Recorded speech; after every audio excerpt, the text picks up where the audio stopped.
All right, welcome back to the History on Drugs podcast. I hope you've been well. I've been all right. A little bit sick, but not too bad. Very busy month. I went to Europe, specifically the Netherlands, specifically Nijmegen. I hope I'm pronouncing that right. I always get it wrong. To Radboud University for an amazing conference on indigenous drugs in Latin America, mainly psychedelics. I got to spend a few days afterward with my family in Amsterdam and in London. And it was really nice to get the hell out of the United States for a while. The chaos zone. Anyway, and then I got home. It's been very, very busy. Did I say it's been busy? It's been super busy. Then I got home. I had a couple of visitors, David Hertzberg and David Courtwright, the great historians, came and visited and gave talks and participated in a round table, and we went out to eat to the art museum and all sorts of stuff. Anyway, things are finally calming down, and here we are with another podcast episode. This one with the great Erika Dyck. Erika is the world's leading historian of psychedelics. Not coincidentally, she is from Saskatchewan, the birthplace of serious scientific research on psychedelic therapy, dating back to the 1950s. Indeed, this was the place where the term psychedelic was coined. And in fact, Erika was a young college student. I learned this during our talk in the early 90s when an odd fellow came and gave a talk at the movie theater she was working at, and she got to meet him, and he was really unusual. He seemed to have kind of an unusual aura around him. She had no idea who he was, but she was like, this guy's interesting. Turned out it was Timothy Leary. She's still embarrassed that she didn't know who Timothy Leary was, but she was like 19 or something and hadn't heard of him. Didn't know she was going to be the world's leading historian of psychedelics. In any case, she tells that story and many, many others about her research and about, as we usually do on here, also growing up in Saskatchewan. What was that like? And becoming a historian. And then we talk a lot of psychedelics. We talk about the psychedelic renaissance. We talk about her work. We talk about the 1950s in Saskatchewan, which is an amazing story. A story she has told in many publications. I highly recommend all of her work. Her first book, Psychedelic Psychiatry, LSD on the Canadian Prairies, is a real masterpiece that I highly recommend. Drawn upon heavily by Michael Pollan and anybody else who's ever written about this topic. Maybe not anybody else. A few people had written about it before Erika, but she does the best job. So I recommend that book. There are many others too. She recently published Psychedelics, a Visual Odyssey.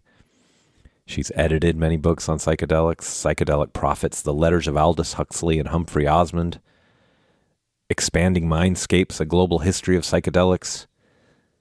And she's written about other stuff beyond psychedelics. Beyond those books, there's lots of articles on psychedelics as well, but also other important topics. For example, her book, Facing Eugenics, Reproduction, Sterilization, and the Politics of Choice. Erika is just a real heavy hitter. And a good friend of mine, and she was in Nijmegen along with me, and we hung out, and we had beers at the oldest bar in Nijmegen, from the bars from the 16th century or something, with Stefan Snelders, another great drug historian. Stefan showed us the place, he being Dutch, and it was great. We all got sick afterward. Erika got sick, I got sick. Turns out Stefan was already starting to feel sick, so I think we know who got us sick. In any case, we don't talk a lot about that, but we do talk a lot about psychedelics. And we actually did this interview back in October in Madison, Wisconsin, at another conference on drugs.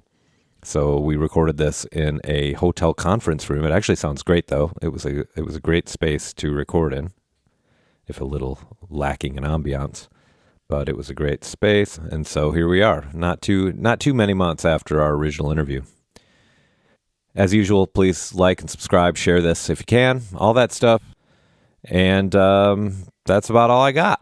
So I hope you enjoy this conversation from last October with Erika Dyck.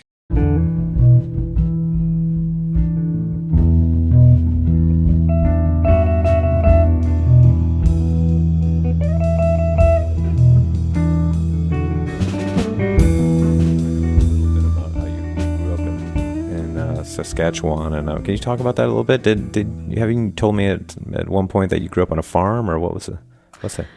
Yeah, I grew up, my father is a farmer, so we grew up growing potatoes. We actually grew up in the city, but just a few minutes from the farm. So, imagine a commuter farmer, something like that. It's about 10 minutes to the farm. My mother worked in the city after a while. And so, I kind of got the best of both worlds because I spent a lot of time on the farm and gained an appreciation for that kind of free play that kids get to do when you have that unfettered playtime and space, and only a couple of dangerous implements to look out for.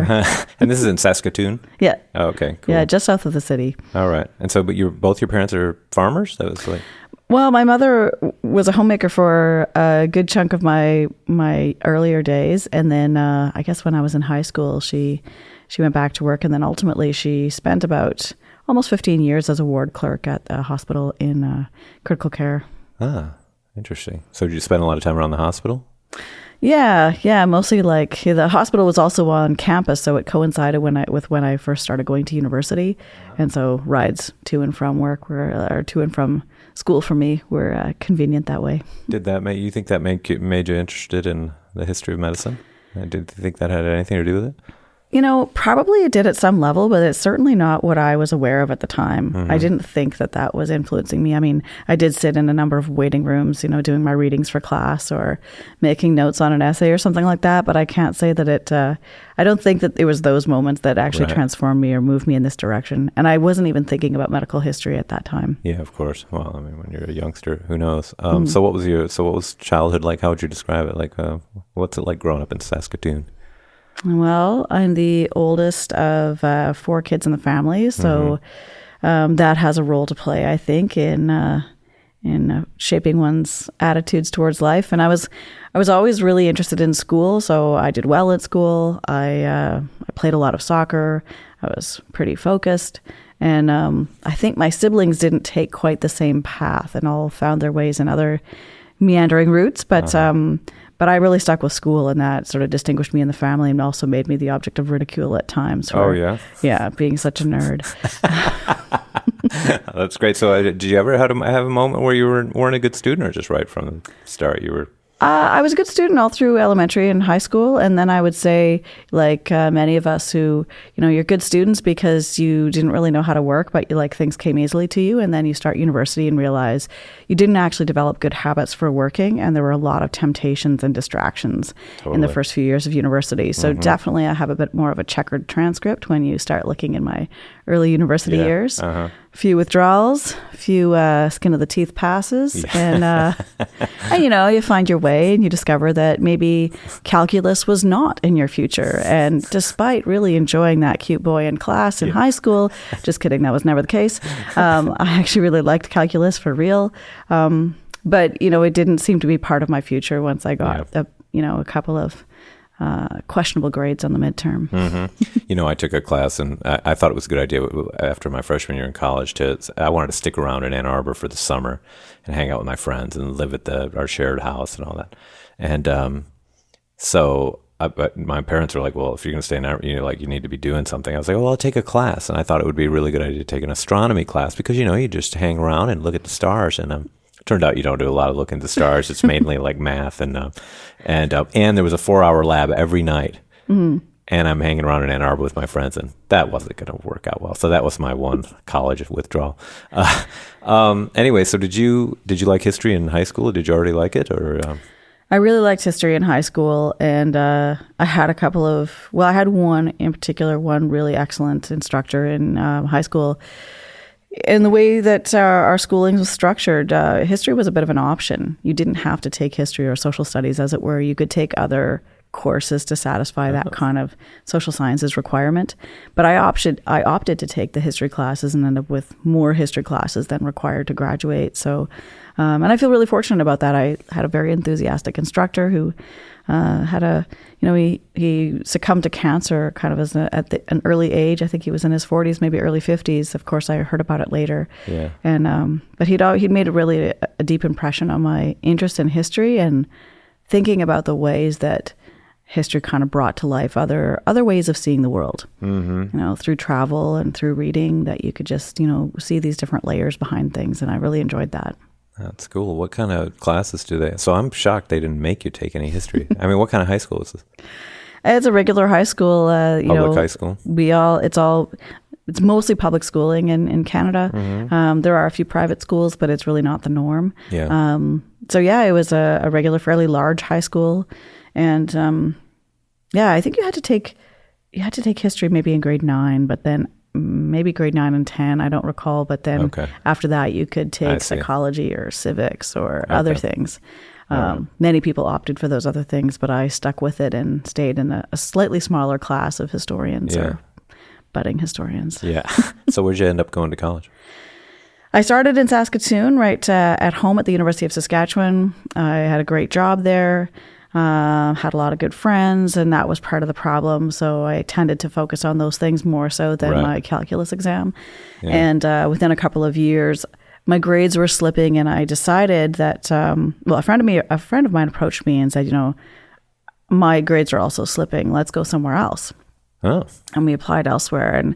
And she ultimately didn't go, but for reasons that I don't think I could repeat today, because I really don't know what I was thinking at age 18 or something, I hopped on a plane and went east. Oh. And I went to Dalhousie University in Halifax, which is almost as far away as you can get from my upbringing as possible. I don't think I'd ever been east of Winnipeg in my life. And here I flew several more provinces away, whole new time zone, whole new place. It felt exotic in terms of, a Canadian experience for a prairie kid. Yeah, sure. Do you remember anything about that decision? Like, was it, did the exotic part appeal to you ahead of time? Did you go visit before you went, or did you just go? I just went. Oh my God. I packed up things in, I think my brother's hockey bag or maybe my sister's hockey bag, and, took all my important possessions, hopped on a plane in an era before cell phones. I think I had a calling card with $100 on it or something. This is also like really early, not quite internet, but there was a little bit of email starting up. I ended up getting my first email address while I was a student out there. And I was able to keep in touch with my parents, who I also think were pretty brave to just let me go, because there was very little communication. You go from, living together to being quite far apart at that point. Now, granted, this is still pretty, English speaking part of Canada. Yeah. Things are pretty safe, and like people have made many bigger decisions, but at least for my 18-year-old little brain, it seemed like a big move. Well, it was a big move. What year is this? Like 92, 93, something like that? That would have been 95. 95? Okay. Yeah. Because I remember getting my first email address too. I remember not knowing what it was. Yeah. They told us to pick a username.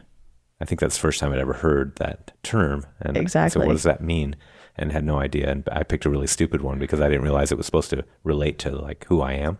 Right. I remember the black screen with the green text, that Pine email. Pine, exactly. That's what it was. Yeah. That's where we started. And the computer was like in the living room, and not really a kind of private personal device like we use today, but really almost public. And the library terminals, of course, as well. You could, almost see over people's shoulders. It was just a very different interaction with it. It was an event. Yeah, totally. I remember a friend, his name was John, I think, who said, I can't remember his last name, but a college friend who came and he said, "Hey, have you ever used the internet?" And I didn't know what he was talking about. Mm-hmm. And he said, "Oh, it's really cool. You can go up to the computer lab and you can like download chords to any song you want." And that was like 1995-ish. Yeah. And I was like, I don't know what you're even talking about. Isn't it Shortly wild? after that, there's all the Napster stuff, and all of a sudden you were getting music, and it does make me feel old, and try to explain these things to my kids now who were sort of born digital. I do think in some ways we might be the last generation that, remembered phone numbers and knew how to use a card catalog, and these sorts of things that just become obsolete in a really short period of time. I know. And I think that's really fascinating to remember both sides of it. I mean, we have such a different orientation.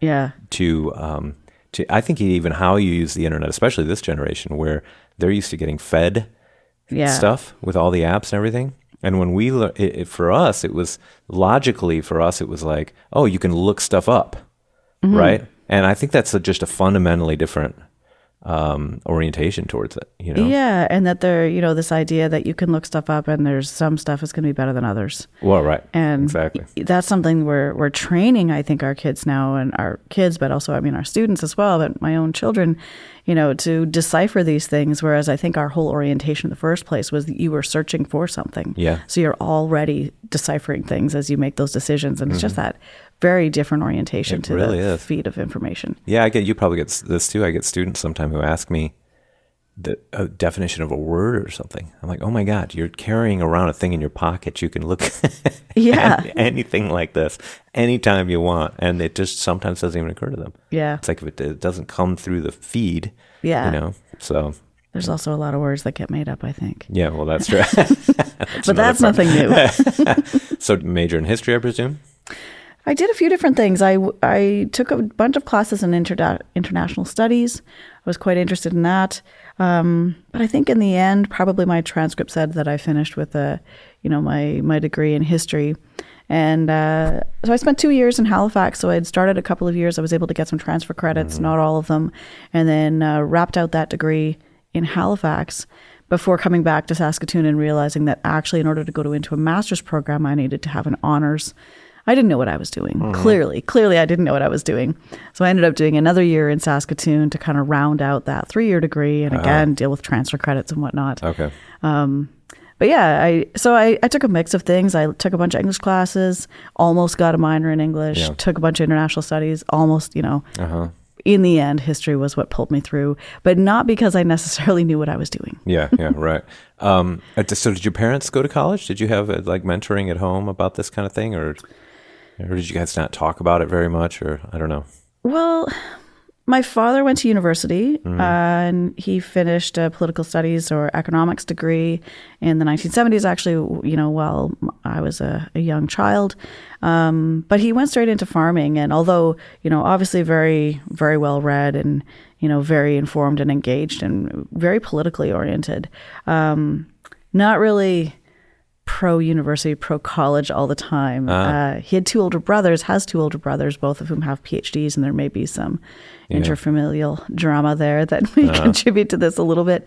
But yeah, there was sort of this tension in my memory of growing up that I'm sure my parents may not agree with about how much you needed to go to school and how much you needed to learn by doing. And that tension is certainly something that I think continues to drive my own research as I look for different ways that people position themselves as experts of something. And I think, if anything, that tension in my childhood also contributed to a way of seeing the world in that way. And maybe not always leaning one way or the other, but trying to appreciate that there are nuanced situations that require experience by doing, or kind of expertise by doing sometimes is, dominates over experience by learning. Yeah. That tension is always kind of healthy, and I think I spent a lot of time thinking about it. Yeah, we were kind of talking about that yesterday, about trying to combine, scholarly experts with people out on the, on the ground who are, have learned by doing mainly, right? And it's not even just a matter of sort of flattening the ideas about like this evidence and this evidence are the same, but the kind of social capital that comes with those positions also can change the dynamic quite a lot. Whether it's, giving testimony in a particular case or making decisions that might affect someone's health outcome. Yeah. And it gives me a lot of pause. It's something that keeps me going. Yeah, I just asked about your parents because I wondered if they'd gone to college, just because you said you didn't really know what you were doing. And though I think back in our generation, I mean, this is painting with a very broad brush, but I know, I don't know, myself and I know my friends, our parents didn't ask us that many questions. You know what I mean? They weren't and I feel like I'm always giving my son and daughter advice constantly. And I was not getting tons of advice constantly. You know what? They were just yeah, all right, cool, do your thing. Yeah. I mean, there were always a lot of things going on in the house as well, other siblings and friends and family coming through, and always, a hectic schedule with the farm and the seasons that dominate that lifestyle. I don't remember school being pushed on me by any stretch. I think, if anything, my siblings were were working to avoid going to school. So that took a lot of my parents' energy and attention. Yeah. And, I was kind of like not bucking that trend. So they left me alone to do my own thing. Right. That's how it felt, at least to me. Like I said, I'm sure they would have different opinions if they were sitting here. Yeah. So how did you get interested in going to graduate school? So you go back, you're doing this honors thing, but it sounds like you'd already figured out you wanted to do a master's. How come? What were you thinking? Well, there are a couple of things. I mean, the last few years of my undergrad, I really enjoyed, and I started getting really into the topics, and I could really appreciate, it turns out that when you do the readings and you engage in the topics and you try hard, that actually there's some joy to be had in going to school as well. So those first 2 years when I didn't buy the textbooks or engage with them, school was hard. Yeah. But as I refocused my attention to actually going to the library and doing the assignments, I found I quite enjoyed a lot of the topics, and I got quite motivated by the research that I was doing, even just for class essays. I came back to Saskatoon though, and it was an election year. My family's always been quite involved as volunteers in elections, and I remember my father saying to me, you can either go out and get a job and pay rent, or you can volunteer on the election and you can live here for free. And so, no brainer. I phoned the volunteer coordinator at the local election office. I was working for the New Democratic Party at this time, and I said, can I be a full-time volunteer? And they didn't really know what to do with me. And by the end of that election, I had a job offer to come and work in the newly elected Member of Parliament's office, which I did for the next couple of years while also going to grad school. And part of that was I was really interested in the politics. I was excited to be working in that domain. It was interesting to see kind of where the rubber meets the road, or where it doesn't often, is more often the case. Right. But I was sort of sensitive to becoming overwhelmed by the politics and becoming a bit of a political hack. And I wanted to have one foot in the academic door. So I did my master's in my mind sort of part-time while I was working full-time at the kind of front door of the Member of Parliament's office in Saskatoon, so in his community office, constituency office. And there were so many different things that walked through the door over the course of the 2 years working there. People struggling with a variety of problems who were seeking government support. And it's actually working there and at that interface that guided me, ironically perhaps, into medical history. I was really curious about how this political environment brought together people who could innovate in these kinds of environments that often feel kind of stiflingly bureaucratic. Right. And I thought I might stick with politics. And I was given the guy I was working for ultimately resigned and ran provincially. He became the Attorney General, or our Justice Minister, and I continued to work in that office. And it was a pretty high, intense job. And I was prepared to kind of follow him and stay in Regina, which is the capital of Saskatchewan, and work there for a while. But again, that kind of voice in the back of my head, which was amplified by a few colleagues and mentors at the university, were like, don't be a political hack. Stay in school, get your education, and then you can decide where you want to take your politics. And ultimately, after sitting out for a year and thinking about it, I worked at a law firm for a year. I went back to the PhD, and I kind of haven't looked back. Cool. Wait, so who was giving you the advice about, it's like professors, history professors, or? Yeah, it sort of comes back to your astronomy comment, Story. Believe it or not. I took a couple of classes from a history of science professor at the University of Saskatchewan, and it wasn't called history of astronomy, but it ended up sort of being a history of astronomy, which it turned out was a tricky way to get us to do math and learn about theorems and models. Right. But it also really kind of captivated my imagination as he encouraged us. How many times do you go outside and you look up and you try to measure the distance of those stars, or how much do you pay attention, or how could you even fantasize about mapping those stars and watching them move over time to understand your place in the universe. And this had such deep cosmological implications. And I was sort of fascinated by this, math meets the world in all of these interesting ways. It's like spirit, it's medicine, it's, ontology. And it kind of blew my mind, this idea that, few folks from a few hundred years ago looked up and had a greater appreciation of who they were as human beings in this like massive universe from looking at the stars. And it took dreams and math together in ways that were just so inspiring to me that I thought, oh, I think history of science could be cool. Oh, cool. And so they told you don't keep pursuing that. They saw your potential. Yeah. It's funny in a way because I knew that it wasn't a political decision in the sense that he didn't support the guy I worked for because he'd... Who was the guy you worked for? I won't know who it is, but some of your listeners might, yeah. Chris Axworthy was the member of parliament who became a member of the Legislative Assembly. Okay. He recently died just this year. And, he was, like many politicians, a complicated person. Right. But nonetheless, a really influential figure in terms of how it shaped my life. Yeah.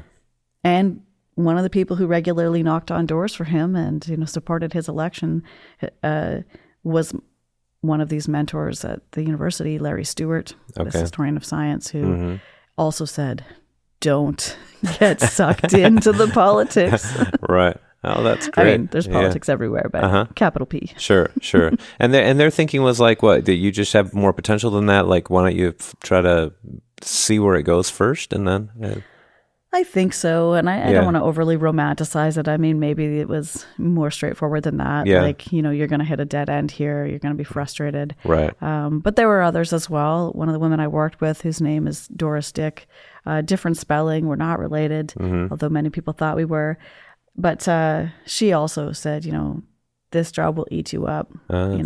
Keep going, finish your education, and then if you want to stay in politics, run for elected office, because she thought I had the chops for that. And to her dying day, she encouraged me to keep that door open. Wow, interesting. I'm just fascinated I kept asking about that because I'm just fascinated by these like moments, that we have, that somebody gives you a piece of advice or something happens and then you turn down this different path. And, so...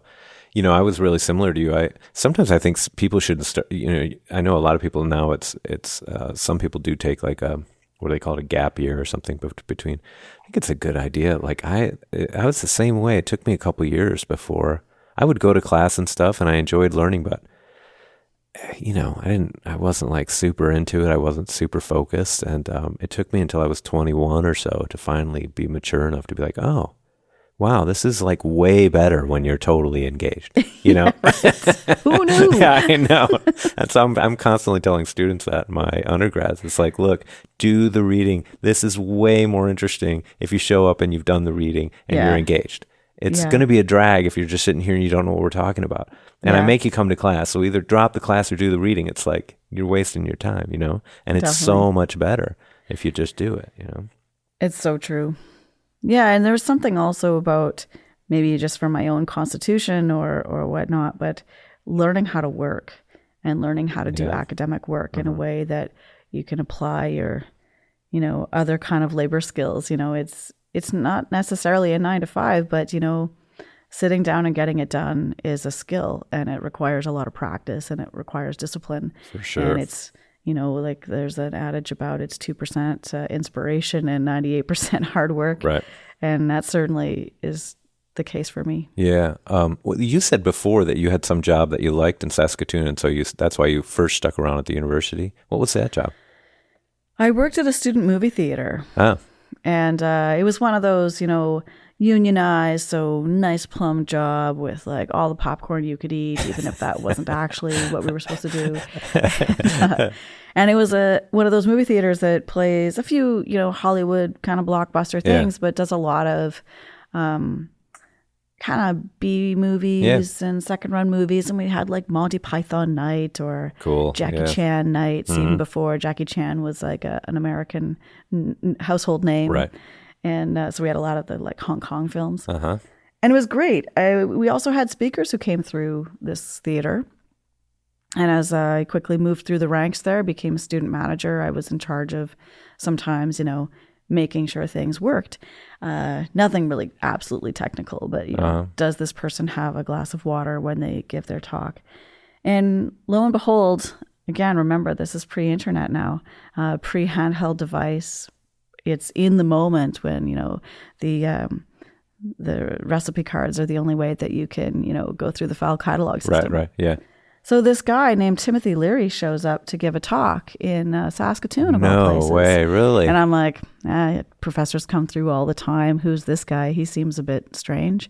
And I was the student manager on that night at this particular movie theater. And so, it's this guy. And, I think he's a psychology professor or something. Can you show him around, make sure his microphone is on and all this? So I did. And he asked for a Diet Coke and a small popcorn. He'd like some extra butter on that before he gives his talk. And he was real charming, like lots of eye contact with these like sparkling blue eyes.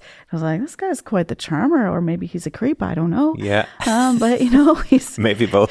I didn't know, but I didn't really think much of it. And like, I kick myself to this day thinking like, why didn't I run to the library and look through the card catalog to find out who this guy was? Yeah. But people came through often and would give talks, or we would watch movies.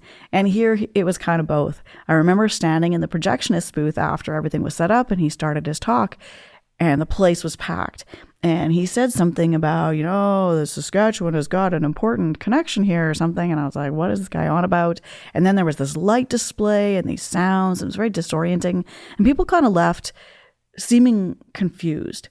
And I'm talking to the projection guy, and because he was just in charge of the lights, and it's like, that was like really wacky. I think that guy's really high. And I was like, oh, this is a strange talk. Okay, well, I'm sure I'll forget about this. And lo and behold, just a couple of years later, I started working on psychedelics. And of course, by that time, this was actually a year before Saskatchewan was one of his last talks before he died. Oh my God. And was shot into space, or his ashes were shot into space. And so I had this like fortuitous moment where I met this guy that I ended up studying for years, and had no idea who he was. That's amazing. And so was that before you went out to Halifax, or was that after when you came back, and did you get that job back? Do you remember? It must have been before, because I think he died in 96 and I would have been Halifax then. Yeah. Okay. So I worked at the movie theater from 93 to 95. So it was in that time period. Oh my God. That's amazing. That's incredible. It's kind of embarrassing. Yeah. Well, I mean, but I mean, it's like, it's the same thing with our students, they don't know who so-and-so is. And like, you're just doing your job, and you're just, who's this wacky character? And nobody had been talking much about Timothy Leary for years at that point. So, right? So, yeah, that's amazing. So, okay. So you decided to go on to do the PhD. Did you like apply in various places, or like, how did you decide, what you wanted to do? I did. So I took another gap year. I spent a year working at a couple of law firms. I paid off most of my student loans by working a ton of overtime and just like really, really determining with absolute clarity that I did not want to go into law. Oh, that's just happened to a student of mine too. And having worked for the Attorney General and working in kind of legal spaces and in politics, I was kind of thinking maybe I should write the LSAT, maybe I should think about law. But working at a corporate law firm after working for like the New Democratic Party in Saskatchewan, that's like the saviors of socialized medicine. And then I went to a place that was like privatizing, all sorts of infrastructure. It was a soul destroying moment. Yeah. But like I said, one that allowed me to pay off all my student loans and then start to make decisions again for myself, although I wasn't fully aware of that. So I applied for a few different places, and I met with or talked on the phone with potential supervisors, and I thought I wanted to do something on psychedelics. I knew that because I'd done some research on medical experimentation, and I was curious about the politics of this medical experimentation. That's what drew me in. But I applied a few different places, and to be honest, I went to my last choice. My backup was applying to go to McMaster University, where I'd met a professor through a volunteer organization I was part of. And he encouraged me to apply. And I thought, I guess I will, because I didn't know how to say no after he encouraged me to apply. Yeah. But he had no PhD students. He was a relatively new professor. I'd also applied to other schools that had more name recognition, with people who had more name recognition at the time. And both of those schools ended up being quite disappointing. Yeah. One told me that, I was welcome to the program. They offered $3,000 in scholarship funds. This is in like 2001. So it is a while ago, but still, that's a really small amount. Mm-hmm. And I would be the only PhD student in the program that year. And I thought that wasn't the environment that I needed to succeed. I'm a bit more social. I like to collaborate. Yeah. So that wasn't for me. Yeah.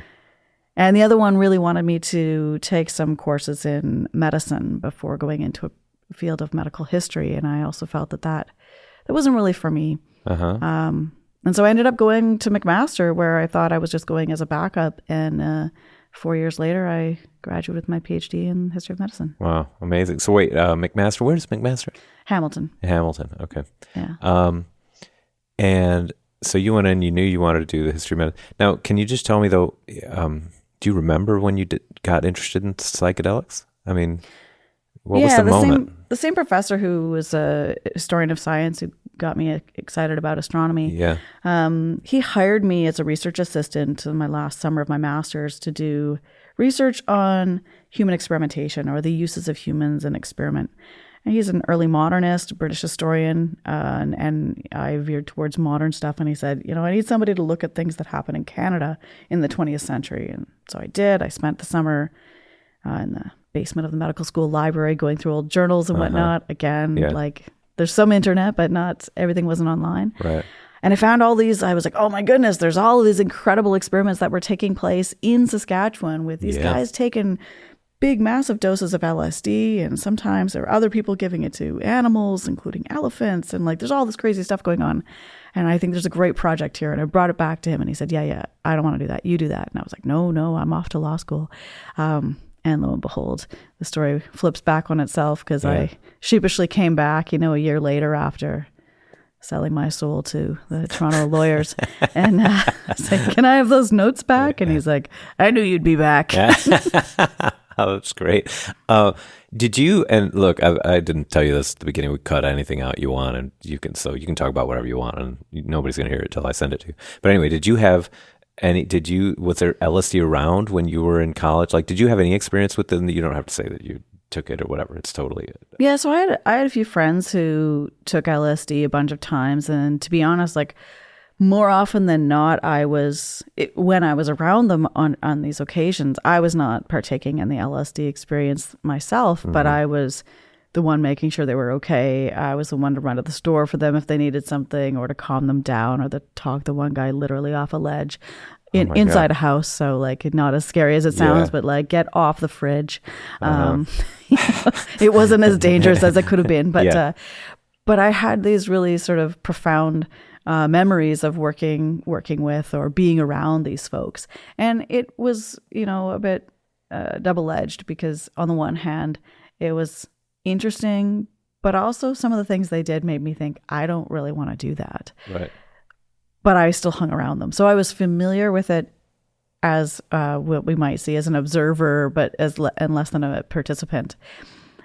But, it's a kind of interesting substance, and I had no personal experience with it, like in my own experiences with it at that time. It wasn't until a little bit later. And I had a couple of recreational experiences in my 20s, but it really wasn't a profound influence on my decision to follow the LSD trail. Many people have asked me this question before, like, oh, did you drop a lot of acid? Is that how you got interested in this? Right. Or what color is your hair? And like, I feel like I'm like the most boring psychedelic researcher. I was like, actually, I was very interested. Why were a bunch of socialists getting together and hiring guys who wanted to take acid? Like, what's this connection? And I was fascinated by the political arena that had stimulated some of this interest and collaboration. So not the, like, I dropped too much acid and started wondering what it was doing to my brain kind of thing. Sure, of course. It's like, I got too deep into politics and I was wondering what it was doing. Yeah, well, I didn't think that was going to be the case, but with me, when I started reading like the cannabis historiography, I remember very much kind of the narrative around cannabis when I was growing up, this very much like cannabis is totally harmless. You can't possibly harm yourself.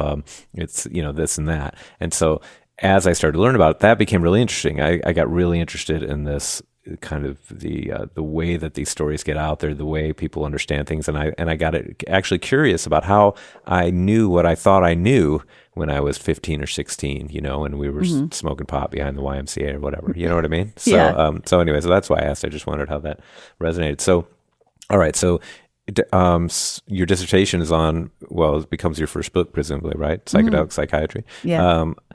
And how quickly did you figure out that that's what you want? Did you already know when you applied that that's what you're going to do? Did you write that like in your statement? I want to write about this, or do you? Yeah, I knew that I wanted to do something with this. I didn't know the depths of it. I certainly, was quite naive about what is involved in doing a PhD. Yeah.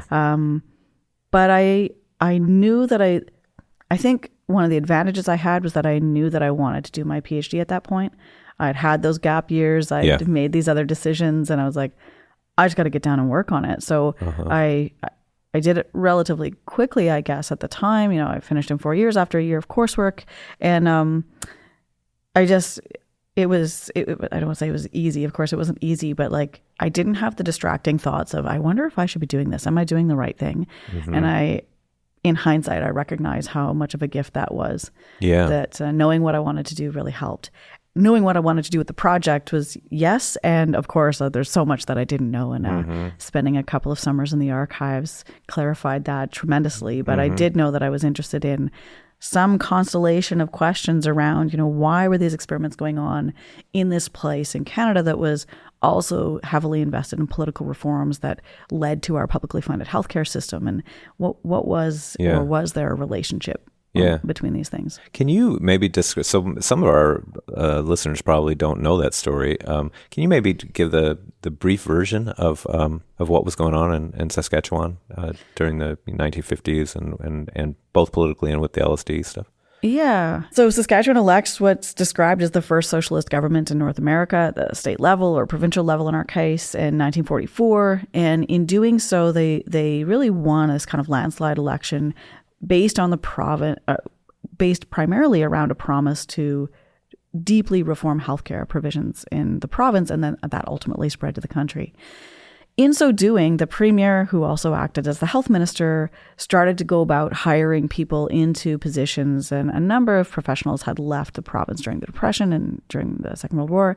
Anyway, in 1951, he hired a psychiatrist who was trained in Britain, who was feeling a bit stifled in what he described as a heavily psychoanalytic environment.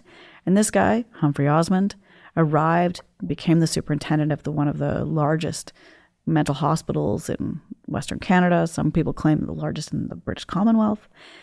And he came already with a deep and abiding interest in understanding psychosis, and not just studying it from an outsider perspective, but trying to find ways of empathizing with someone with psychosis. And at this point, about 70% of his patients, of which there were about 4,000, were suffering from some kind of diagnosis of psychosis. He started experimenting with hallucinogenic, at the time the word hallucinogenic was used, substances to try to give himself a temporary state of psychosis in an effort to understand, appreciate, and maybe even work backwards from that. Like, if you can chemically create this, can you chemically, uncreate this? And this led to a number of people following him, coming to the province. Also, there were some people already working there. And, within a few years, by the mid-1950s, Saskatchewan is a real destination for psychedelic research. The word psychedelic is actually coined in Saskatchewan in 1956. And, by Osmond. Yeah, by Osmond. He's corresponding with Aldous Huxley at the time that happens, but he introduces this clever couplet, to fall in hell or soar angelic, just take a pinch of psychedelic.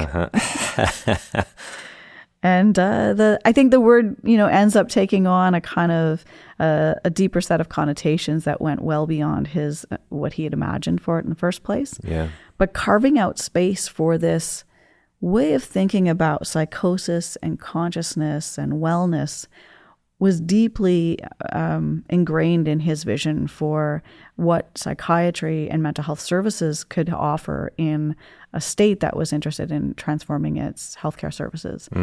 And I think it brought a lot of attention. It also brought some negative attention, of course, but it was a really exciting time, and people were really eager to work together and think outside the box, or challenge some of the orthodox thinking about psychiatry at the time, and it made for a real fruitful moment. Yeah, and so Saskatchewan has this reputation too. People are coming, right, because it's got this reputation of just being like kind of wide open to experimentation, right? And Yeah. that's pretty amazing. And they were having a lot of success, like treating alcoholics, right? Yeah. That's a big part of it. Yeah, they started, and other units picked this up really quite quickly, but they reasoned that first they thought by giving a relatively large dose of LSD, people would have a kind of frightening experience, and this would almost frighten them into sobriety. But most people didn't really have that reaction. Many people had pleasant experiences, and increasingly they found that people were having experiences that they used spiritual language to describe, sometimes openly religious language, but often these kind of spiritual tendrils would come through those reports. And I thought, well, maybe there's something about that which is giving people the kind of will or inspiration to change their behavior. And I think working closely with alcoholics changed the way they approached the relationship between the pharmacological reaction and the pharmacology in combination with something else. And today we'll see that as like, psychedelic assisted psychotherapy. But even the kind of earlier models of that, of having trip guides and having other healthcare professionals in the room guiding someone through this experience, was something they were very keen to develop. And there was a relationship with what's this guy's name, the captain? Captain Al Trips. Yeah, Captain Al Trips. And didn't he bring a lot of the religious stuff to it as well? Yeah, Captain Trips is this really fascinating mercurial figure who has an earlier life as a double agent. He's a rum runner. He works for the CIA, or maybe does. He flips on them, or maybe does. There's all these cantankerous stories, right? But he gets into psychedelics in sort of the late 1950s. He ultimately sort of fakes his way through a PhD. He just pays enough money and gets a printed paper that says he has one. In a good old-fashioned way. Yeah, right. And he's notorious for flying around. He has a pilot's license as well. He flies around with a briefcase of acid and also a carbogen tank. He also brings a strobe light with him sometimes. And he's always sort of playing with these different things. And so people see him as this really enigmatic figure within psychedelic history, both bringing supplies but also different ideas. And one of the consistent things about Al Hubbard is he is deeply Catholic. And his Catholicism and his adherence to this faith really drives through, even though he's got all of these contradictions in his way of doing things, this piece actually drives through in a more consistent way in his work.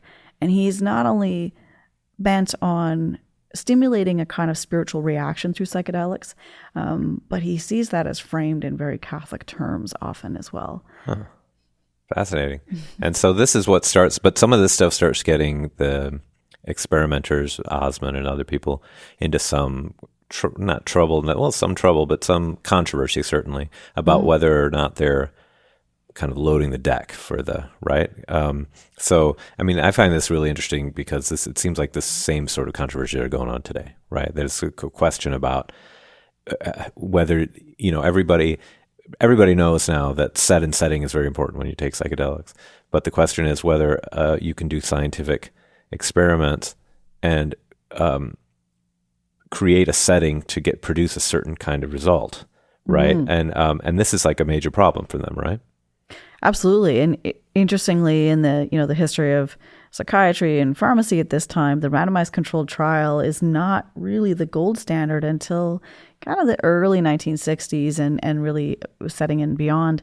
And this is LSD and psilocybin, mescaline are being studied as psychedelics in this therapeutic moment, but they're not going through controlled trials or randomized controlled trials. And as that method becomes more and more required to demonstrate efficacy, psychedelics don't perform well in that context, in part because researchers are finding at the same time that it's actually not something that you can isolate the pharmacological experience and gain benefits. It needs to be done in a container or in a context. Yeah. And that set and setting, or the idea that you needed the right mindset or preparation to combine with the right environment or, spatial context, and following that, a kind of integration. And actually Betty Eisner, another psychedelic researcher based in California mostly, she recommended that you also needed that other piece, and that kind of gets dropped off. But we see it coming back today, that there's also a period of integration. And that doesn't fit the profile of much of the psychopharmacological research that's taking place in the 1960s that's all about isolating the pharmacological reaction from whatever else might be a distracting context. Right. Or, and I think to your point, or maybe you were implying this idea that you could create a nice, comfortable environment that might also have a kind of placebo effect, or it may have another kind of effect that you are guiding or tempting your subject or patient into something where they say it was positive. And I think that was understood by researchers at the time. When I was doing my doctoral work, I interviewed a few men, and this was all anonymous, and research ethics at the time would not let me publish their findings. They were worried that these were people who'd been compromised because they'd been experimented upon. I don't think that they felt that way at all. They were very open and candid about how this therapy changed their lives, allowed them to reconnect with their families, that it made them into better people. And it was a shame that I couldn't share that more directly with the research agreements I had. So I'll tell it to you here. But I think that some of it was the men who were the only volunteers to talk to me. They did say that many of them had been in jail. Some of them had lived on the streets. Some of them had lived in pretty dire circumstances. So to be treated over the course of a 2-day period in a hotel room or in a nice, comfortable clinic with people who really care about what you say and think, it was a special place. Yeah. It did change the experience. And yet, as a social scientist now stepping back, I'm not beholden to the clinical outcomes, they were also still alive in their 80s to talk to me about it. And all of the men I talked to in this context saw this as a pinnacle moment, a pinnacle turning point in their lives. Is there something to be said for that? Yeah, I'll say. I mean, I think that one of the problems is people think, there's this idea that the medicine is supposed to cure you, but with psychedelics, it's not the medicine, it's the experience that the medicine facilitates, right? Yeah. And that's just within Western medicine, that just seems wrong. We can't have that. Yeah. So wait, what can you tell me more about this? So what was the agreement that you interviewed these men and you couldn't tell their story? Why? Like, what was with this particular group, because they had been patients, the idea at the time, and my agreement was from 2001 or 2, that, their memories may be compromised. It wouldn't be fair to tell their stories. And I since, spoke with them a few times, and they were certainly keen. In fact, one of them was a little upset that I wasn't able to bring his words. And so he and I agreed, and I, sort of paraphrased some of what he said, partly out of deference to his wishes. Yeah. And maybe I'll get in trouble for that. But that was a 20-something year ago agreement. Agreement with who? Who's the with agreement? our research ethics board. I see. Okay. Yeah. Okay. And the concern was that, and I certainly maintained anonymity and everything like that, but I was able to, use some of the flavor of what I learned from these men to help to try to start pulling at, how patients or subjects, some of them were volunteers, so I'll call them subjects, as opposed to people who had a diagnosis. I shouldn't say they weren't volunteers. But I wanted to make sure that there was a way that those voices were represented. And so even just in trying to shape the story with some attention to the role that they played and how they saw themselves, they were part of this sort of pioneering experience, as they put it. That the research wouldn't have continued were it not for the kinds of bravery, success, and the willingness to share those stories at the time. So I wanted to honor that a little bit. That's amazing. So what kind of, so you used some interviews for the research for that book. What other was your, what other kinds of sources were critical to the development of that project? The largest set of sources, which were absolutely fundamental for that project, was about 100, a little more than 100 archival boxes of material that had been kept and then ultimately donated by Abram Hoffer. So he was based in Saskatoon, but he was very closely working with Humphrey Osmond in Weyburn. They wrote probably daily, and he kept the correspondence. So he kept all of that, all of their preprints, all of their notes on the papers, all of the wider network of correspondence they had with psychedelic researchers around the world, including Timothy Leary. He had kept all of that. And Osmond, I think, also shipped up some of his stuff to Hoffer so that it was maintained. And that occupied a couple of summers of sitting in the archives. I, at the time, wasn't really able to photograph any of it. There was some limitations on how many photocopies you could make. So I just sat in the archives for a few months. Oh, that's great. But it's kind of wonderful. You know, I've talked to other people about this now, you know, because you can digitally photograph documents, and most archives just let you do it. And now a lot of times with the archival trip, it's just like a flurry of how many documents can I photograph in a week, you know, or whatever you've got, right? It's so much nicer when you've actually can just sit there and work through the stuff and like think about it while you're doing it. I think it's also better if you can just sit there and look through the stuff and then think of other stuff that maybe you want to look at while you're there and so forth, right? But absolutely. The combination of having access to the medical school library and the records, and at that time they were in Saskatoon, which was where my parents were living. So easy, it actually made it quite comfortable. And then I did some other trips in different places and did some other interviews, but that was a core component. Mm-hmm. Do you remember when you realized that Timothy Leary was the guy who'd been at the movie theater? I wish that I could say like I had that Eureka or like forehead slap moment. No. Yeah, no, I think I blocked that out. Yeah. The moment of realization, that is. But it is kind of funny. I didn't tell that story for a long time because I felt kind of sheepish and embarrassed about it. But I have written about it now, so it is a matter of the public record. Yeah. But I thought, okay, I can own up to this. Yeah, that's great. All right, so you finish your dissertation, you go on the job market. Where was your first job at the University of Saskatchewan? Or? No, I was offered a job at the University of Alberta. I was the co-director of their medical history program, so cross-appointed between departments with history and in the School of Medicine. And I was offered the job. I was so lucky. I was offered the job before I finished, so it was a bit of a scramble to get everything done on time. But I defended in August, and I started teaching in September. And what moved year was across this? Canada, 2005. Okay.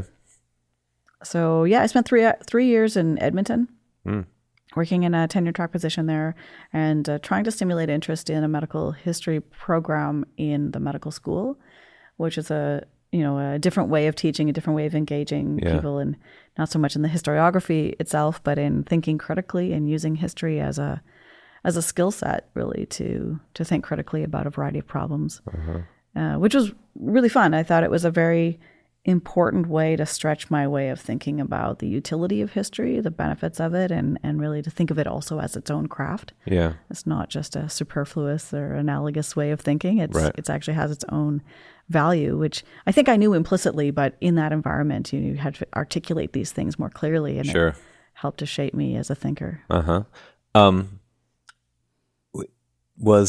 did people respond to you being a historian of psychedelics? We're about our careers are almost lined right up. I started my first job in 2006, and I remember people being really, the response to that I was working, when I said I was working on marijuana was always, you never knew what you were going to get. Some people like literally laughed like it wasn't a serious topic or whatever.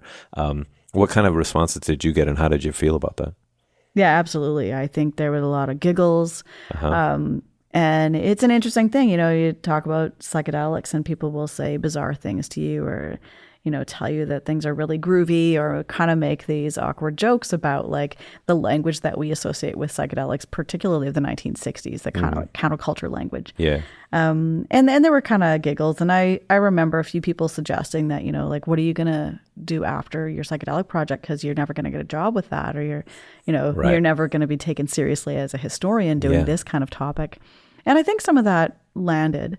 My next book was on eugenics, and I moved away from psychedelics and toward a different aspect of medical experimentation that also took place in the 20th century, rather, but has a much darker history and a really different tone. It's harder to crack jokes about the coercive sterilization of people than it is about like these guys who accidentally trip on acid and are trying to make sense of the world. And so it required a very different emotional relationship to doing that research. And also maybe I'd taken to heart some of those comments that psychedelics were not a serious topic. But interestingly, the comments, and maybe this was like you with cannabis, it also kind of divided perspectives. So some people either saw it as like a silly, like fun little thing that I did, but, not serious, or whatever they thought. But every once in a while, there'd be like these, usually like older men at a conference who like afterwards would come and talk to me very seriously and say like, I remember some of the research that was being done, particularly working in a medical school where there were people still working in departments of like psychiatry. And, like I trained with that guy and, he was onto something, and like, be careful what you do with this because, it might not be over. Huh. And these kinds of, maybe not that clear an insight, but definitely there were people who took it very seriously, but were quiet about that. It wasn't usually a question in the open forum. It was after a talk or after a lecture or something. And that was also really interesting because you could see, I was very fortunate to be able to interview. I spoke with Humphrey Osmond on the phone. I met with Abram Hoffer in his then still clinic. He was still practicing in his 90s.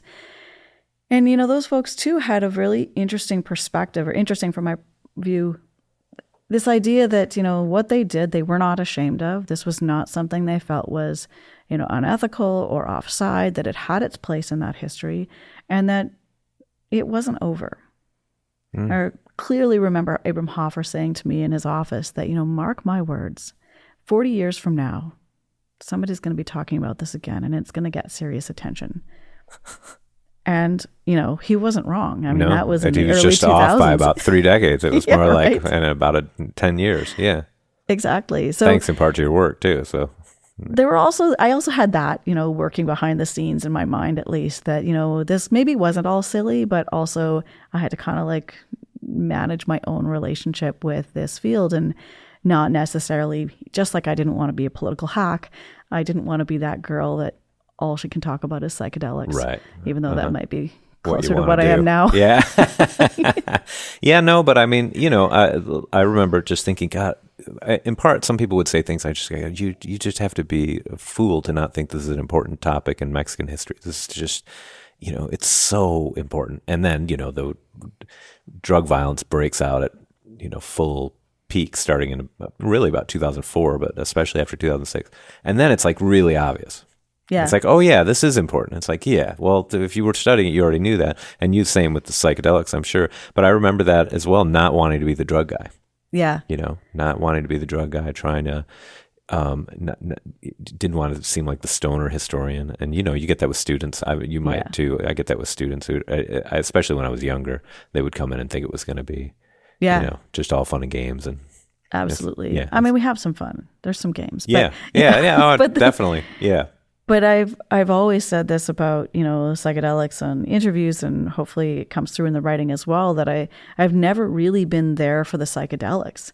I mean, I've always been interested intellectually in why people saw in psychedelics a project that inspired a kind of hope or optimism or a way of thinking through a problem that, the tools at the time that they had available to them were not helping them to fix that problem. And you see this over and over again within psychedelic history, or even if we think about sacred plant history, that there's an investment, a cultural, political, and social investment in what we come to call psychedelics that helps different groups at different times work through really intractable, complicated problems, often existential problems like climate change or colonialism, or how to reconcile independence movements with, forms of traditional medicine. There's all sorts of like really big philosophical questions that sometimes I see psychedelics as a tool being used in those moments to help think through ideas. And for me, that's what's always really exciting, and that's what's really generative about working with psychedelics. Not that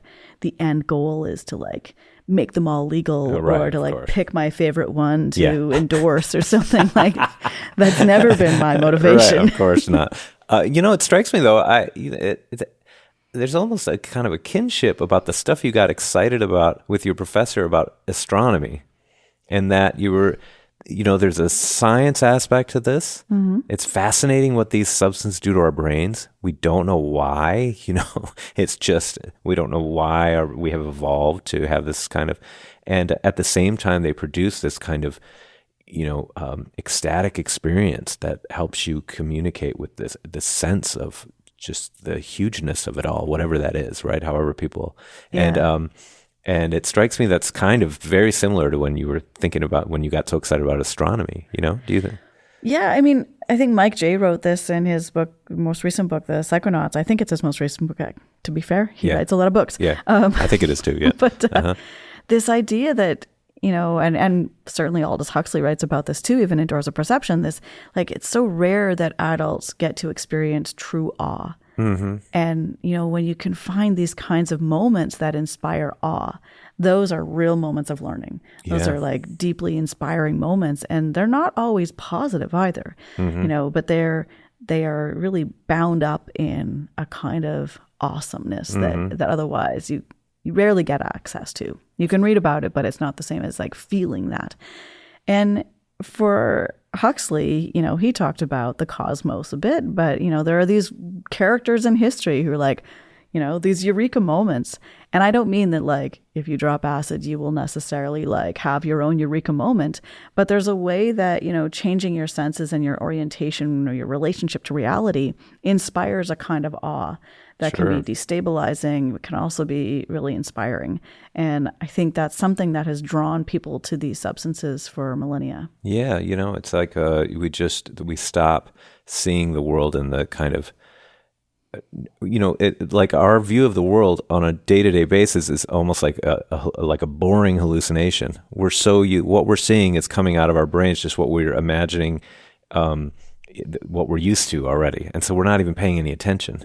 Right? And the psychedelics like wipe that away. Yeah. And so, they're hallucinogens, quote unquote, but actually what they're doing is they're kind of wiping away the normal hallucinating we're doing and let us actually see the world, which is incredible, right? Yeah. It's like I remember reading stories about, or not stories, but books about astronomy with my kids when they were little, and just the hugeness of it would blow my mind, something I hadn't thought about in a long time, but I'm reading it out loud to my kids and I'm just like, oh my God, Yeah, right? How many Earths fit into the sun and how many things that size are in the, and on and on and on. Yeah. So, it just does it. Many people have said this, but you get back that childlike, that Precisely. awe that you're talking about, right? And it's pretty amazing. I mean, that's so much of what Doors of Perception accomplishes, I think, is, even in its erudite way or even in its Huxleyan language, this idea that, we've evolved to not see reality as it truly is, but that, this, and of course his adages or his language is to, it opens those doors of perception, or it creates, it cleans the windows. Yeah. And it is kind of exciting. And whether or not that happens by taking a substance or, like I said, and I'll defend in my case, thinking about the people who've been drawn to this and like how it got them thinking in different ways is another intellectual exercise that I find really fascinating. Yeah, sure. So when do you get, so you did this project on eugenics, and then do you get right back into psychedelics? What came next? Like, what got you to turn back to psychedelics again? Yeah, I mean, I think there's a couple things. I did another book after that called Managing Madness, which was about the transformations of psychiatric care, primarily in Western Canada. I focused a lot on the Weyburn Hospital, not very much on the psychedelic aspect of it, but I was working, I was trying to model, imagine you were like a community care team and you've got a social worker and a psychologist and a psychiatrist and a patient. And anyway, that was our sort of author group. And myself and a student, Alex Dayton, a brilliant master's student who was working on his master's project on this. And then I was like, this is great. You should be an author on this. And so we ended up co-authoring on it.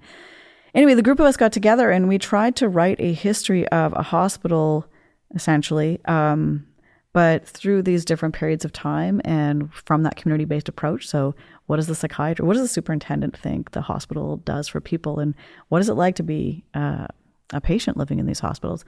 Anyway, that was really fun. And it kind of like dipped my toe back towards psychedelics because psychedelics were present in that hospital. Yeah. But they weren't the main object of study for that project. But it helped me to appreciate again, just like putting them in their place a little bit. Like there was this moment where psychedelics really animated the research that was taking place there, but they haven't necessarily, overshadowed it. Or there are other things that also happened, like basic income trials and things like that, which were also perhaps even more profound to patients and staff who worked in that place. And I think in my first book, my concentration on psychedelics really kind of zeroed in on that period. And I thought, oh, this is like the coolest thing that happened there. But it was helpful to take that step back and see this set against a larger backdrop of like the economics of mental health services, as well as changes in psychiatry. And I'm glad that I did that for many reasons. The book project was also fun in itself. But it also then, I felt better coming back into psychedelics with a greater sense of that context. Even though it was isolated to, one part of the world, it still had me sort of like building that foundation for being able to see psychedelics in a long durée or see them on a wider canvas. Plus you had tenure by this point, right? And you're probably not worried about... I got tenure after my first book. Yeah, so you weren't too worried about your reputation. So what's the next psychedelic project that you did? Gosh. Do you remember? You're going to ask me to remember what's on my CV. I don't recall. I mean, I was publishing articles all along the side, kind of steadily. I think I published a few things on psychedelics, throughout this period. But I spent probably 7 years working on the eugenics project. We did a community engaged project. We worked with a lot of survivors of the eugenics program. Alberta in Canada was the province that had the most sort of legally recognized sterilization cases. We since discovered, of course, there were sterilization cases that weren't kept on file in a particular way. So numbers are murky, but it was a sort of like legally recognized space for sterilizations. And that was an emotionally draining, but also charging, emotionally volatile, I should say, project. And I think, I'm not sure how to put this, but I think I learned a lot more about how to be a historian working with people and working with community engaged projects in that regard. And I think it also helped to prepare me for taking maybe taking a more sober look at some of the psychedelic research and thinking about patient perspectives even to a much greater degree. So I was kind of playing with that on the side, but what was my next psychedelic project? I think I published a book I edited a book rather, that had been written in 1958, 59, 60, over that period. What it was a collection of essays that were knitted together by a journalist based in Winnipeg who happened to be the sister of Abram Hoffer. It was called A Culture's Catalyst, Encounters with the Peyote in the Native American Church in Canada. And this was based on a ceremony that had been attended by these 4 white scientists who then set off to, talk about, think about, and historicize the Native American church and peyote use in North America. And the manuscript sat in the archives, and they tried to get it published, but it was like kind of left dormant there. I had published an article about this, and a couple of people said that you got to say more about this. Like, what's going on here? I'm like, well, I didn't write it like this. There's a manuscript that I'm using from the archives. You got to bring that to light. And so we did. I worked with a publisher. I worked with the family, and we published this book, which was, it was the manuscript that had been intended to be published in the early 1960s, but for political reasons, I think was abandoned. And that got me back into the psychedelic world, but also thinking about the role of indigenous ritual and ceremony. And again, that relationship between these authenticating scientists and, who were observing a ritual that, really had nothing to do with them. Yeah. And that's not really part of your first project, is really on those doctors. And I mean, I think I have a little section in chapter 4 on the Native American church, but it's very thin, and I didn't have a lot of information about it at the time, and have since been working with the community and gained much more appreciation for, the deep layers of history here that I was only able to, I wasn't even really fully grasping before. Yeah. And so that's like a ongoing project, right? Yeah. And what can you describe, like, the scope of what it's become now at this point? Well, if we fast forward a little bit, I did a book in this spring. I published a book on Psychedelics, A Visual Odyssey, which is an illustrated history of psychedelics. and something a little bit different from what I've done before. And in the process of doing that, I asked for permission to publish some images that accompanied this ceremony that had taken place in 1956 with Humphrey Osmond and Abram Hoffer and members of the Native American Church. And the photographs that were in the newspaper collection, had the original captions with them. And it's like, Dr. Humphrey Osmond sits with Indian, and like this very clear power dynamic that is partially reflective of a 1950s context, but also is like really hard to swallow in today's context. Sure. So we're like, come on, we can do better. Like, let's, anyway, the archivist helped me to locate somebody who would agree to be kind of like a next of kin for some of these photographs. And it's through that process that I was connected with the grandchildren from the indigenous community that had hosted this ceremony. And so we've been working together for the past 2 years, partially to go back and name some of the people in these photographs by working with elders in the community, but also to start thinking about, what this collaboration means, what it meant in the 1950s, partially helped to secure legal rights and legal access, both to the supplies of peyote and to the permission to practice these rituals. Mm-hmm. And to this day, there are still concerns and connotations associated with people who eat peyote in the province. Mm-hmm. So we've embarked on an informal relationship to begin thinking about how we can work together to try to continue into the work in that same direction of preserving access to peyote ceremonies. Ah, that's terrific. Mm-hmm. Do you have any thoughts on, so we're in the middle of this psychedelic renaissance. There's, commercialization happening, decriminalization in some places, and so on and so forth. Do you have any thoughts about where this is going? Like how, I know certainly as somebody who worked on cannabis, as things were getting legalized, I often noticed the way people would talk about history was really inaccurate. I was glad to see cannabis getting legalized. I have some gripes with some of the commercialization and that kind of thing, but I was glad to see it legalized, but I was always amazed by how much bad history was helping that process along and that kind of thing. And also just kind of misunderstandings about, potential dangers of cannabis and that sort of thing. Do you have any thought, like, I don't know, where do you stand right now with the psychedelic renaissance? Do you get annoyed? I sometimes get annoyed by like the the psychedelic proponents and advocates, who are just like a little too enthusiastic, it seems like. I don't know. Where do you stand on this whole psychedelic renaissance that's going on? Yeah, I mean, I've openly been a bit critical of the psychedelic renaissance, and not because I think, psychedelics are bad or they're going to fry your brain or something. Mm-hmm. I mean, I'm pretty open about, I think there's some real potential here, and I think there's some untapped promises that are worthy of further investigation. And it may be that we need to spend more time thinking about the substances themselves. But, as a historian, I'm also really motivated to think that thinking with psychedelics, not on psychedelics necessarily, is really important. So what does it mean for, monetizing or maybe extracting indigenous knowledge in this moment again? What can we learn from the past when we think about, like, maybe we need to think differently about how we build relationships around traditional medicine or indigenous medicine, as one example.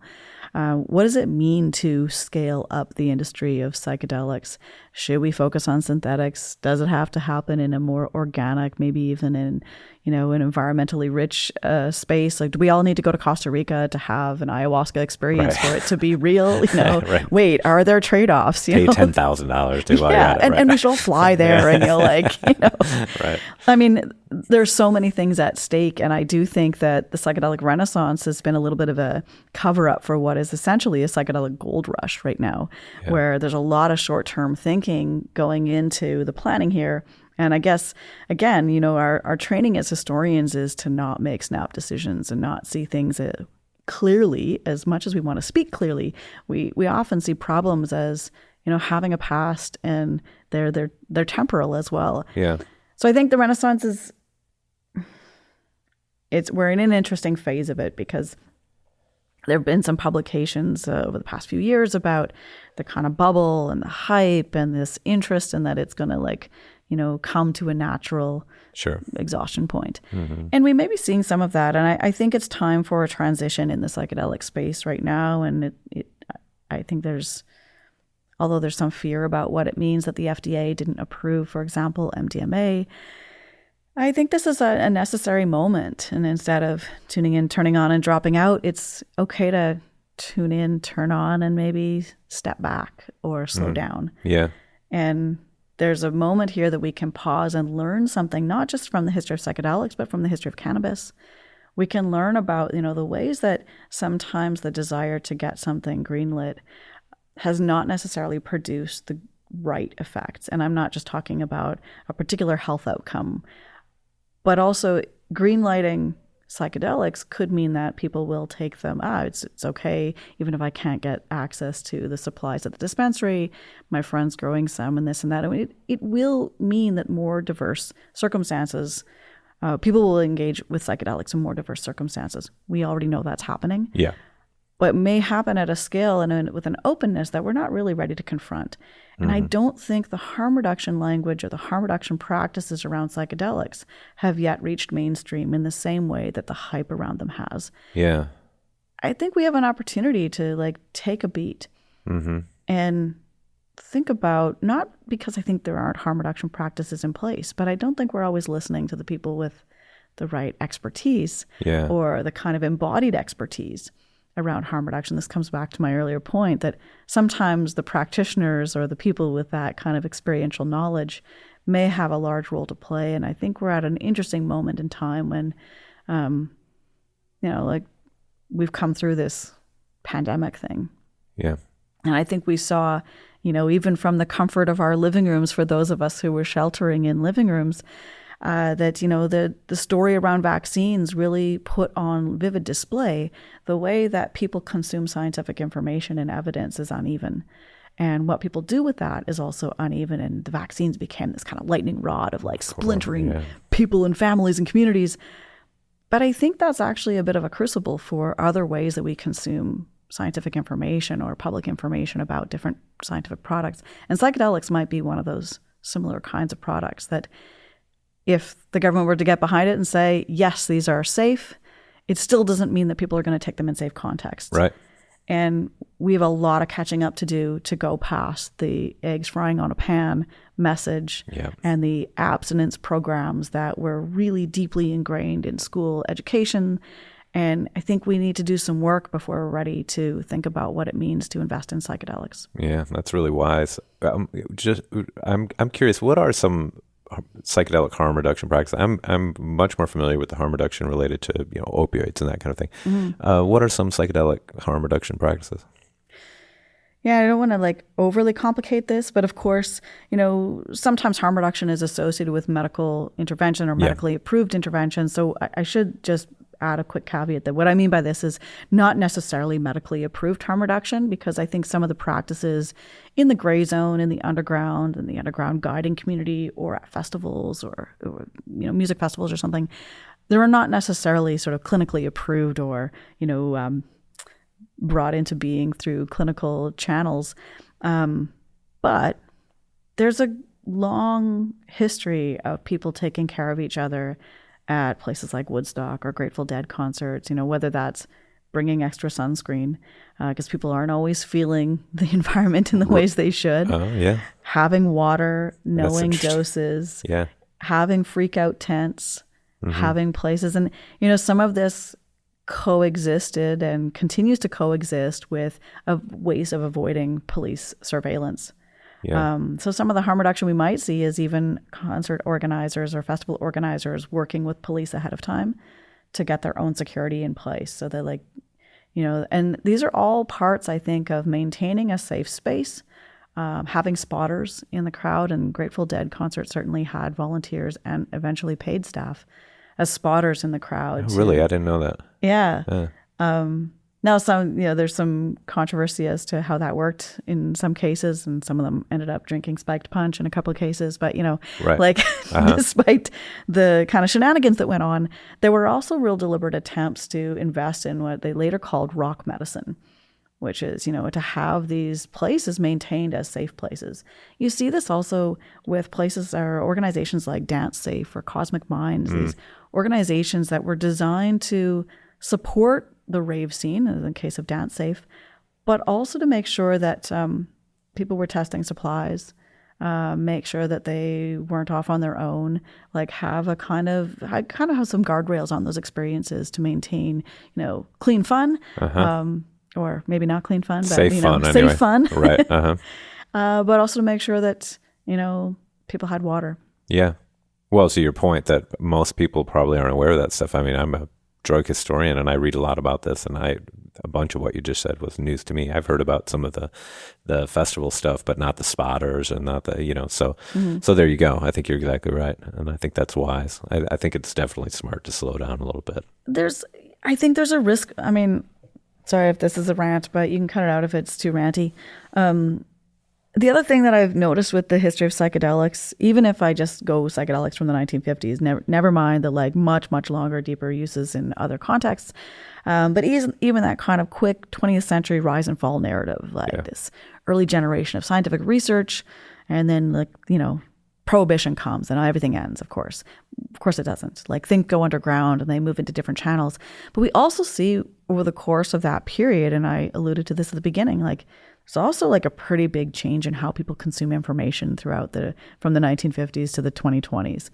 And the role of the internet and the capacity to create new channels and networks of information and trust, to generate trust from different ways of bringing forth information, that kind of capital that's embedded in these trust networks really changes. Yeah. And the institutional networks of trust are talking to each other, and they're really still important, of course, but they're not necessarily connected with the on-ground use. For sure. And some smart historian, needs to do something, or I hope. Fred Turner has done a little bit of this work with the cyberculture, but this idea, and there's some interesting sort of anecdotal moments where internet production clearly intersects with psychedelic use. And of course, the Silicon Valley and tech industries, there are a number of people who also admitted to taking acid and having these big eureka moments. But in spite of those kind of characters who've moved this story along, I think that the capacity to share information in clandestine ways has really amplified the need to think more carefully about the messages we put out around what's safe or what constitutes safety and under what conditions. And if we continue to use a kind of, sloganized way of bringing forth information about drug literacy, I think we're doomed to have a kind of backlash that we've seen in the past and we've seen in other contexts, that we need to embrace some complexity without making it so complicated that, people aren't going to penetrate past the paywalls of the PubMed, RCTs or something. Totally.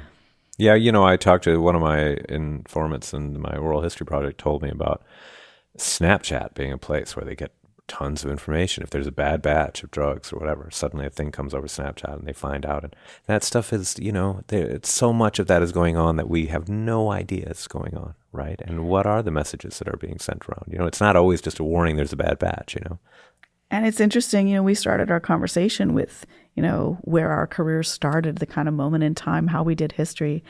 And in some ways, we're now in a position where we have the privilege, the luxury, the confidence even to start talking about some of these things more openly, maybe in ways that wouldn't grant us tenure in the past.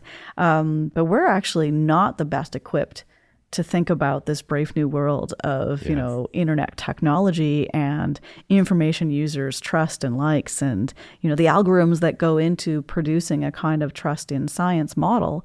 But I really think that is an exciting possibility for future students, for maybe those of us will try to at least point in that direction. I certainly don't think it'll be me who's able to unpack this. But this is the future for historians, and I think it has real consequences for how we understand how we consume scientific information. Mm-hmm. Yeah. Last question, just because I realized I didn't ask you before. When did you start going to the ADHS stuff? The first time I remember, I think, was in the Shanghai, seeing you give a talk, but I might be wrong. When's the first one you went to? Do you remember? It's a good question. I went to some as a PhD student when they were at, like, Dan Malick was hosting them at Western. Oh, okay. And Catherine Carstairs hosted one at time. Guelph. Yeah, I was going fairly regularly. They were irregular meetings. I mean, they weren't every 2 years. I think they were as someone was willing to host them. I think I went to 2 or 3, and then I got my job, moved to Saskatoon in 2008, and had some kids. And I think there were a couple that I missed there when I had really little kids. Plus, you were working on and I was working on eugenics and stuff as well. Mm-hmm. It's true. I missed like Utrecht, and I missed one in Buffalo. London, before. maybe. Yeah. Actually, that's the first one I went to. Oh, okay. There you go. So there you go. That's so then I picked up again for Shanghai. Exactly. So. There you go. That is, my memory is correct. Okay, cool. Yeah. Well, thanks a lot. I appreciate Thank you. it. All right. Yeah. Cool.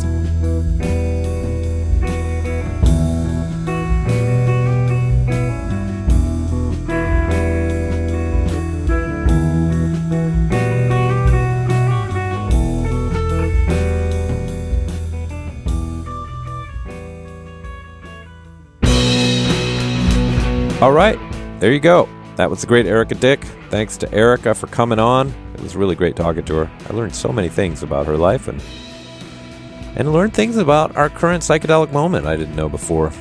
Things about harm reduction in psychedelics,